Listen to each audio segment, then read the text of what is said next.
Jojo's Bizarre Adventure, a series that I didn't know I would like. Well, I didn't know I would like it. Would probably become one of my favorite shows. I finally got to suddenly sit down and watch the first two arcs of this well-known series that has made an impact on many people today. I'm Roxas 99 and welcome to my review for the first two arcs of Jojo's Bizarre Adventure.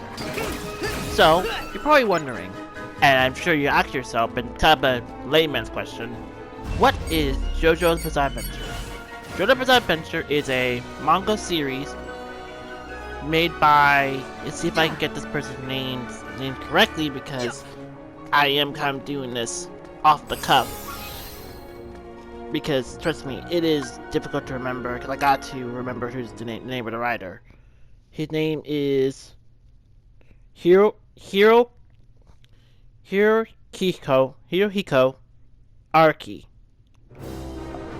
Hirohiko Araki, who is the writer of Jojo's Bizarre Adventure, and the one who pretty much has created this crazy bizarre series that has touched the lives of many, and has become very pop culture to most, for better or for worse, depending on who you ask. The series has run for, I would say, roughly a long time. I would say at least 2000. I would say roughly 2000. But technically, it really did start it more so back in the late 1980s. So it's as old as Dragon Ball. Kind of crazy.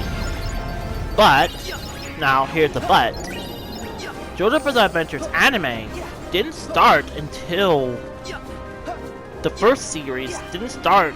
It had an OVA, which didn't do as well, which I guess covered the first two arcs of the series always. The anime series, the one I'm watching, started in 2014 and has run for this long. Well, 2012 actually, if you want to get more pedantic. So, my review is going to be covering the first two arcs of the show.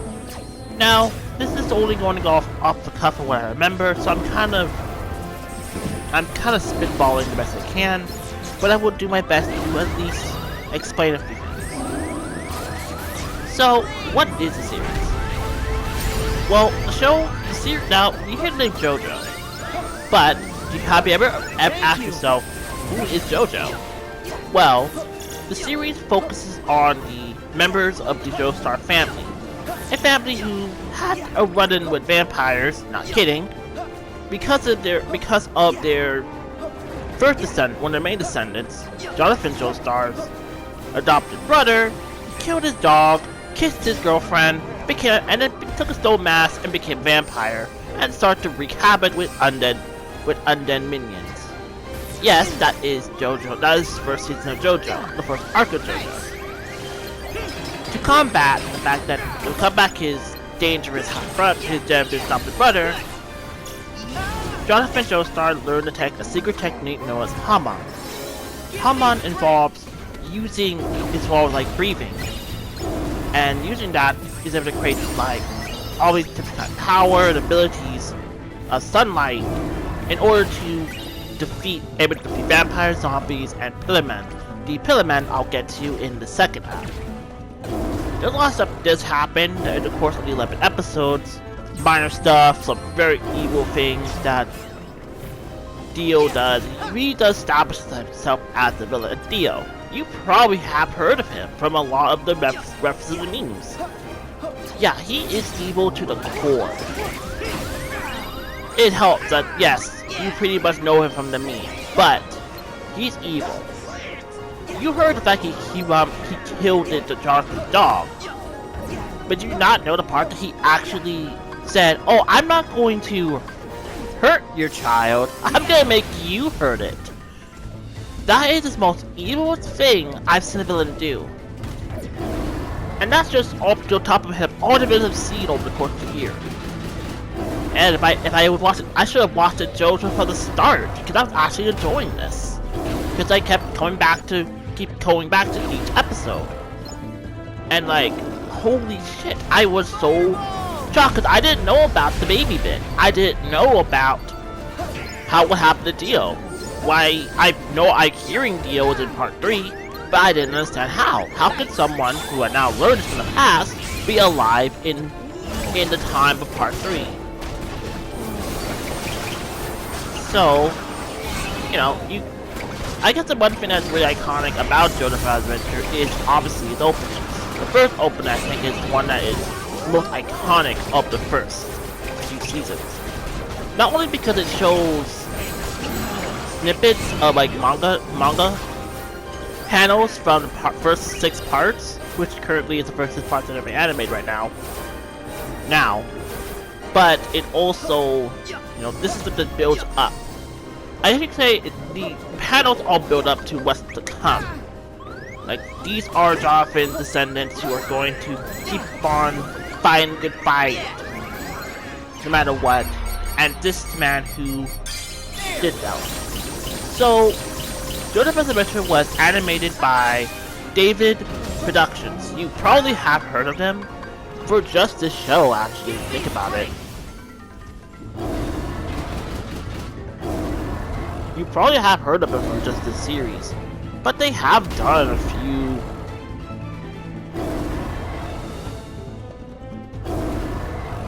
So they have.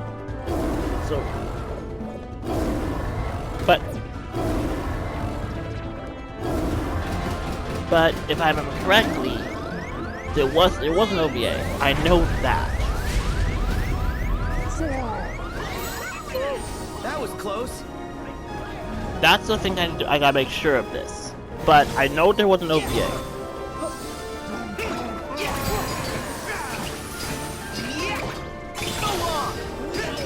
And there are actually 9 arcs of JoJo's Adventure. Nice. I think. No, it's just currently 9 arcs are out. But so far we don't know what 10th arc's coming, we don't know. There was also, I said there was OVA series, which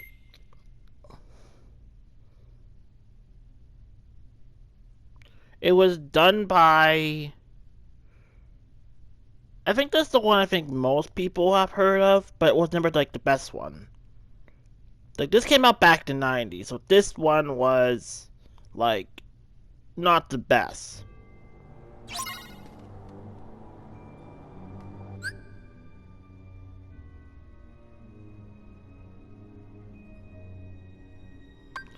But this one, the series we all know better, came out in 2012.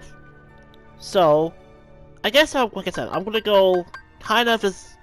I just like that there's a lot of stuff that happened in this episode, in just the first arc, but I think it's self-explanatory that it's all about the battle between Jonathan and Dio. You have battles with vampires, you have a lot of stuff that's going on, but everything builds up to the end, where just when you think that Jonathan's life is over, he's been the love of his life, Dio finds a way to kind of make things worse by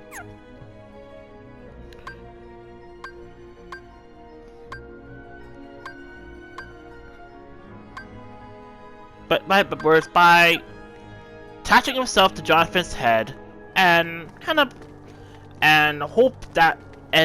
hoping that Dio will be gone for good.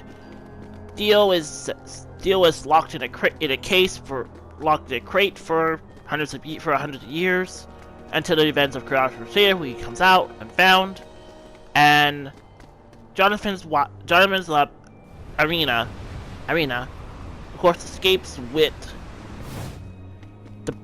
her first child, who would then marry Elizabeth. And that's where we go into the next arc. Start the battle territory.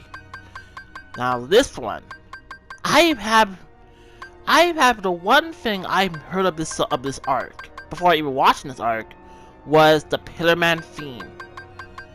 I've heard memes of this thing, and that song has been in my head, I would say at least since 2016 or so, 2016, 2017. And to know that who the Pillarman are is incredible. So we go to the next generation. That is Joseph. Now Joseph is more of a gentleman, fights for a bit, and has of course honor. Joseph's a little bit more. He's funny. He's a lot more funny. He's a lot more like he doesn't take things too serious. It's kind of hard to believe he is a Joestar, but he kind of shows it. He also is well known for running away. Now I should really talk about the voice cast for this. Now I don't know much of the Japanese cast, but there's a lot of iconic voice actors in this one. But this was done by Bang Zoom, and of course distributed by Viz Media. So Dio was voiced by Patrick Seitz. You probably know him as many characters, but I think Dio was the most iconic, his biggest role of the 2010s. And Jonathan was voiced by John Leon Bosch. Joseph is voiced by Ben Diskin, who is a very well-known 90s VA, who you know from Eugene, Ogie and Nigel in Kids Next Door. He's also the voice of Sai in Naruto Shippuden. He's also Young Master Xander in Kingdom Hearts, and many iconic characters. He's even Zaza in Sword Art Online. So again, you got some more Sword Art Online VAs who are part of the cast, which a lot of there's some familiar faces from this you can recognize from this show. But again, let's talk about Star Wars Creators now. Let's talk about Star Wars Creators. We're going to talk about Battle Territory. So Battle Territory is the second arc, and again, one thing that's been different between this arc and the next arcs is again the focus on vampires, zombies, and Pillarmen. The Pillarmen are these ancient beings who I guess the right way to put it is they kind of are almost the immortal, the ultimate being. With one of them, Kaz, found a mask, give him a stone mask, the same kind of stone mask that Dio would use, to give him these powers that make him even immune to sunlight.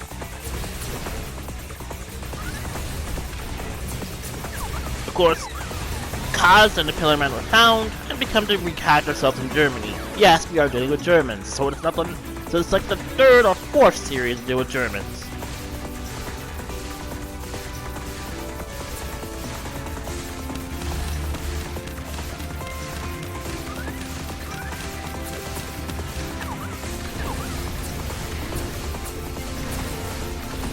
And that's of course, Joseph gets involved. But you know, he's joking around, messing around. Of course, he's obviously not able to fully deal with the Pillarmen. So of course, with help of Caesar, who has a bit of connection to Joseph's family, to Joestar's family, meets Caesar's teacher, Lisa, who despite how she looks, is actually in her 50s. Has a very young assistant who I guess she looks out for while she's in Germany.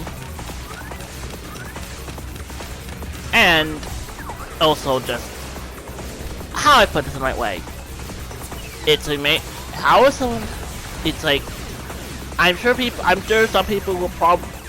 I'm sure there's many who would probably go after someone in their 50s if they were hot and attractive. The power of being yourself well and healthy. And there's a lot of stuff to go about Lisa or Elizabeth's backstory that goes into more of that she, of course, what happened to her husband, and what happened, and the fact that she feared of getting her own son involved in this mess that started with her husband, with her husband and and Joseph and family, and she did not want to tell him.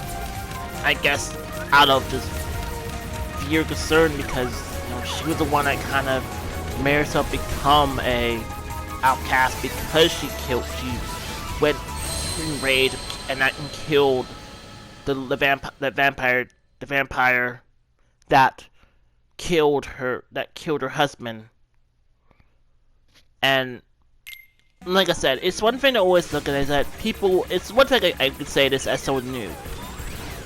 People will look at JoJo's Bizarre Adventure from an onlooker as a silly show, where he's like, oh, he's homoerotic men, blah blah blah, and that's one thing that you should never do when you're watching this series.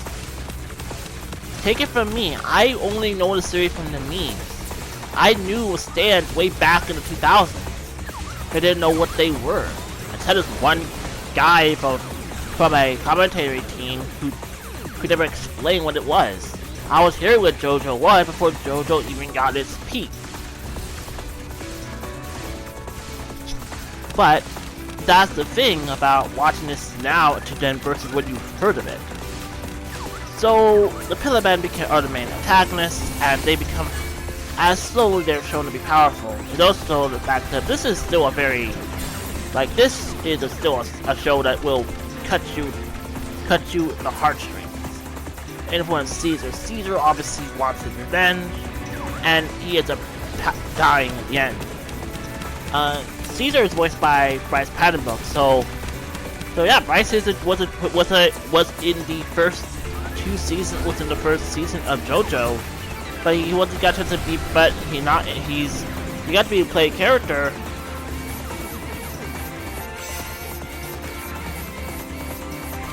But I guess the right way to put it is that he got to play a character iconic enough to have a death, but never got a chance to be part of the more iconic part of JoJo, which is Sans. Hey, at least you got to have an impact. So of course, the main fight is dealing with the other two Pillar Men, who would become, who I think one of them had 2 rings attached to Joseph that would kill him. Of course, he had to take the mystery to that medicine. Hopefully, luckily he did. And Cars has got to be probably the hardest villain to take down in history, I would say. Even throwing him in a goddamn volcano couldn't stop him. So how do you stop an immortal being? You put them in some place where their body cannot do anything. So Jojo sent him into space, where he would basically become a rock to float aimlessly for the rest of his life. And Jojo was presumed dead, or so everyone thought. He survived, nursed up by Suzy Q, voiced by Stephanie Sheh, and turns up 2 weeks later. Everyone was shocked to see him alive. And we got some comedy ensues. Also, I loved when the first opening played during the climax of the battle of Cars and Joseph.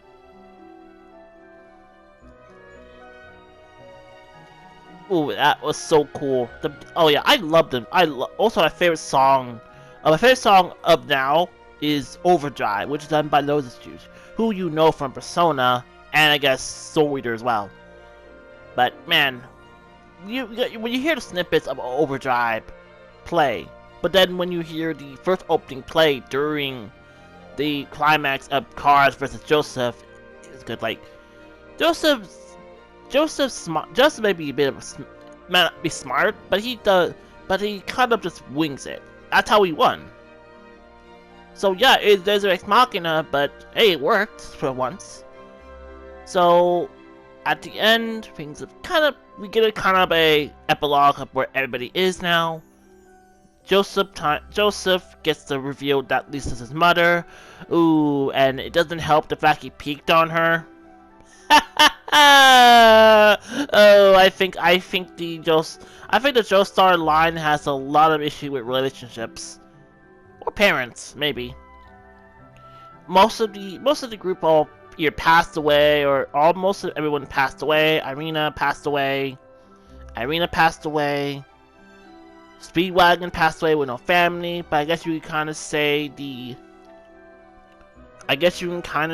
Joestar for his family, so at least that they are at least kind of his family. Lisa, we don't really know if she's dead or not, and we cut to the now new generation of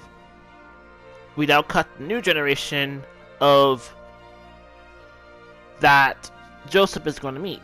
And this is for finally, after a couple of years, I now get the "I will never forgive the Japanese."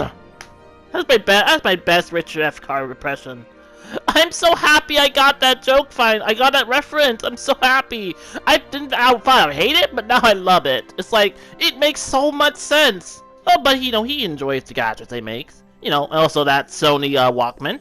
Please, everyone please buy a Walkman. Or at least a egg-shaped recorder. I'm sure this still exists. They have to. But that was great. I enjoyed it. I enjoyed watching this. So, I do say this. You want to watch Jojo Bizarre Adventure, I do recommend start from the first two arcs. Yeah, they're a bit slow, they're a bit different. And they're not as iconic as, let's say, Brief On. But I do recommend it. Now, where to watch them? Well, I'll give you kind of the obvious places to watch them. You can find the first 4 arcs of Jojo Bizarre Adventure on Hulu. You can find all 6 arcs on Netflix. Currently, because Stone Ocean is owned by Netflix, so we don't know where that's gonna go for now. Who's gonna take DVD distribution for that? You can find the first 2 seasons of JoJo on Funimation. And I think you can find all of Jojo Bizarre Adventure up to Golden Wind on Crunchyroll. So here's all your official means to watch them. So, final thoughts. I can't wait to start Star Crusaders. I really can't wait to see it. I don't know everything about it. I already know a few things. I know about Zawado. I know about the stands. I know about the world. I know about Star Platinum. I know of it, but I don't know everything of it. So, it's gonna be good. I can't wait to start. I'm gonna be starting it kind of after I'm done with this recording of this video. I'm gonna start with just watching 2 episodes a day. I have no rush. I want to make sure I get enough information and obviously share my screenshots online to be able to see me live watching it. And like I said, I do recommend it. Don't feel like you're too. Don't feel like, oh, the show is too much for you. It's too confusing. I might not like it. I don't want to deal with anything to do with people shipping guys together, which really there is not. I think people, outside of fangirls, like, this is a good series. I do recommend it. There's a lot of stuff to check in, and it's one of those series that does a good job of mixing different types of cultures to each arc and makes it interesting. Like, you'd be surprised that despite the fact that Jojo Bizarre Adventure is a manga, it's dubbed Japanese, dubbed in English, it has all these different cultures in it. You have British, you have Italian, you have Italy, you have Germany, you got Japanese with the case of Jotaro. You have all these different groups, and what would make it interesting. It's as diverse as you might think.